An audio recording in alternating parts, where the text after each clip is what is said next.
Price lord. ಕರ್ತನಾಗುವಂಥ ಯೇಸು ಕ್ರಿಸ್ತನ ನಾಮದಲ್ಲಿ ನಿಮ್ಮೆಲ್ಲರಿಗೂ ನನ್ನ ಹೃತ್ಪೂರ್ವಕವಾದ ವಂದನೆಯನ್ನು ತಿಳಿಸುತ್ತೇನೆ. ಒಂದು ವೇಳೆ ನಮ್ಮ ಜೀವಿತದಲ್ಲಿ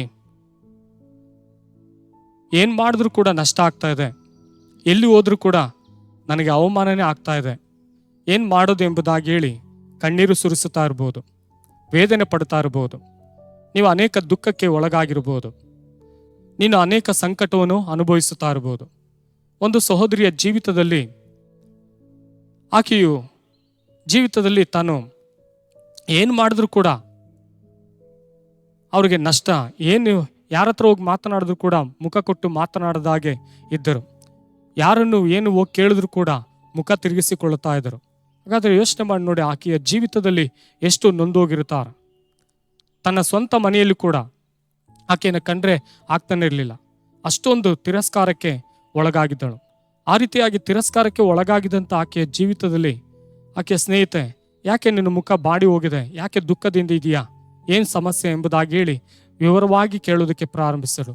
ಆಕೆ ವಿವರವಾಗಿ ಹೇಳಿದಳು, ನನ್ನನ್ನು ನೋಡಿದ್ರೇ ಆಗೋದಿಲ್ಲ, ನಮ್ಮ ಮನೆಯವರಾಗಿರ್ಬೋದು, ಹೊರಗಿನವರಾಗಿರ್ಬೋದು, ಯಾರು ನೋಡಿದ್ರು ನನ್ನನ್ನು ಕಂಡ್ರೆ ಸಾಕು ಉರಿದು ಬೀಳ್ತಾರೆ, ನನ್ನನ್ನು ನೋಡಿದ್ರೆ ಕೇವಲವಾಗಿ ಮಾತನಾಡ್ತಾರೆ, ಯಾರೇ ಮಾತನಾಡಿದ್ರು ನನ್ನ ಕೋಪವಾಗಿ ನೋಡಿ ಮಾತನಾಡ್ತಾರೆ, ನನ್ನ ಮೇಲೆ ಕೆಕ್ಕರಿಸಿಕೊಂಡು ಮಾತನಾಡ್ತಾರೆ, ಏನು ಮಾಡಬೇಕೆಂಬುದಾಗಿ ನನಗೆ ದಿಕ್ಕೆ ತೋರಿಸ್ತಾ ಇಲ್ಲ, ನಾನು ಬಹಳ ದುಃಖವಾಗಿದ್ದೀನಿ, ನಾನು ಏನು ತಾನೇ ಬದುಕಿರಬೇಕೆಂಬುದಾಗಿ ಯೋಚಿಸಿಕೊಂಡಿದ್ದೇನೆ ಎಂಬುದಾಗಿ ಆಕೆ ತನ್ನ ಸ್ನೇಹಿತಳ ಹತ್ರ ಹೇಳಿಕೊಂಡಳು. ಆ ಸ್ನೇಹಿತಳು ಯೇಸುವನ ಕುರಿತಾಗಿ ತಿಳಿಸಿದಳು. ಯೇಸುವನ ಕುರಿತಾಗಿ ತಿಳಿಸಿ ಒಂದು ವಾಕ್ಯವನ್ನು ತೆಗೆದು ಓದಿದಳು. ಆ ವಾಕ್ಯ ಸತ್ಯದಲ್ಲಿ ನಾವು ಗಮನಿಸುತ್ತೇವೆ. ಯೆಶಾಯನ ಪ್ರವಾದನೆ ಗ್ರಂಥ 61ನೇ ಅಧ್ಯಾಯ 7ನೇ ವಾಕ್ಯ ಹೇಳುತ್ತದೆ, ನಿಮಗಾದ ಅವಮಾನಕ್ಕೆ ಬದಲಾಗಿ 2ರಷ್ಟು ಮಾನವನ್ನು ಹೊಂದುವಿರಿ, ನಾಚಿಕೆ ಪಡುವುದಕ್ಕೆ ಪ್ರತಿಯಾಗಿ ಇವರು ನಿಮ್ಮ ಸ್ವಾಸ್ಥ್ಯದಲ್ಲಿ ಹಿಗ್ಗುವರು, ಹೀಗೆ ತಮ್ಮ ದೇಶದಲ್ಲಿ 2ರಷ್ಟು ಅನುಭವಿಸುವರು, ಇವರಿಗೆ ಶಾಶ್ವತ ಸಂತೋಷವಾಗುವುದು ಎಂಬುದಾಗಿ ದೇವರ ವಾಕ್ಯವನ್ನು ಕುರಿತು ಆಕೆಯೊಂದಿಗೆ ಮಾತನಾಡಿದರು. ನೋಡಿ, ಆ ವಾಕ್ಯವನ್ನು ಕೇಳಿದಂಥ ಆ ಸಹೋದರಿಯ ಜೀವಿತದಲ್ಲಿ ಇದು ಎಷ್ಟು ಸುಂದರವಾಗಿದೆ. ನನ್ನ ಜೀವಿತದಲ್ಲಿ ಇದ್ದಂಥ ಈ ಅವಮಾನ ಹೋಗುತ್ತಾ, ಈ ಒಂದು ಕಾರ್ಯಗಳೆಲ್ಲ ಹೋಗುತ್ತಾ, ನನ್ನ ಮೇಲೆ ಅವ್ರು ಕೆಕ್ಕರಿಸಿಕೊಂಡು ನೋಡುವುದು ಹೋಗಿ ನನ್ನನ್ನು ಅವರು ಪ್ರೀತಿ ಮಾಡ್ತಾರಾ, ನನ್ನ ಮೇಲೆ ಅವ್ರ ಮಮತೆ ತೋರಿಸ್ತಾರ, ಕರುಣೆ ತೋರಿಸ್ತಾರ, ದಯೆಯನ್ನು ತೋರಿಸ್ತಾರ, ನನ್ನನ್ನು ಪ್ರೀತಿಯಿಂದ ಆಹ್ವಾನಿಸ್ತಾರ ಎಂಬುದಾಗಿ ಕೇಳಿದರು. ಹೌದು, ನನ್ನ ಕರ್ತನು ಎಲ್ಲವನ್ನೂ ಮಾಡಲು ಶಕ್ತನಾಗಿದ್ದಾನೆ.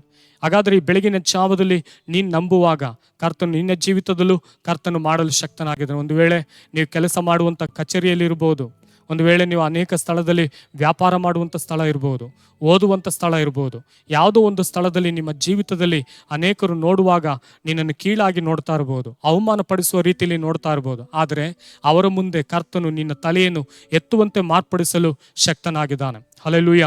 ಹಾಗಾದರೆ ದೇವರು ನಮ್ಮ ಜೀವಿತದಲ್ಲಿ ಸತ್ಯವೇದ ಹೇಳುತ್ತದೆ, ನಿಮಗಾದ ಅವಮಾನಕ್ಕೆ ಬದಲಾಗಿ 2ರಷ್ಟು ಮಾನವನ್ನು ಹೊಂದುವಿರಿ. ಆಗ ನೋಡಿ, ಆಕೆಗೋಸ್ಕರ ಪ್ರಾರ್ಥನೆ ಮಾಡಿದರು. ಪ್ರಾರ್ಥನೆ ಮಾಡಿದ್ಮೇಲೆ ಆಕೆ ಯೇಸುವಿನ ಮೇಲೆ ನಂಬಿಕೆ ಇಟ್ಟು ಹೋದ್ಲು. ನಂಬಿಕೆ ಇಟ್ಟು ಹೋಗಿದ ತಕ್ಷಣ ಆಕೆಯ ಜೀವಿತದಲ್ಲಿ ಎಲ್ಲ ಬದಲಾಯಿತು.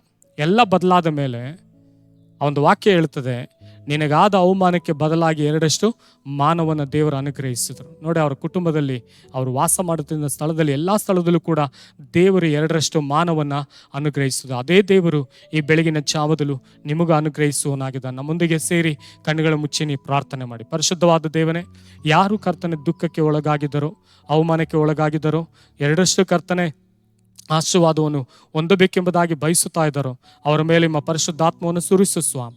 ಅವರನ್ನು, ಅವರ ಕುಟುಂಬಗಳನ್ನು ಈ ಒಂದು ಬೆಳಗಿನ ಜಾವದಲ್ಲಿ ವಾಕ್ಯವನ್ನು ಕೇಳಿಸಿಕೊಳ್ಳುವಂಥ ಪ್ರತಿಯೊಬ್ಬರ ಹೃದಯಗಳನ್ನು ನೀನು ಮಾರ್ಪಡಿಸು ಸ್ವಾಮಿ. ಯೇಸುವಿನ ನಾಮದಲ್ಲಿ ನನ್ನ ಪ್ರಾರ್ಥನೆಯನ್ನು ಕೇಳು ತಂದೆಯೇ. ಮೈ ಗಾಡ್ ಬ್ಲೆಸ್ ಯು ಆಲ್. ದೇವರು ತಾ ನಿಮ್ಮನ್ನು ಆಶೀರ್ವದಿಸಲಿ.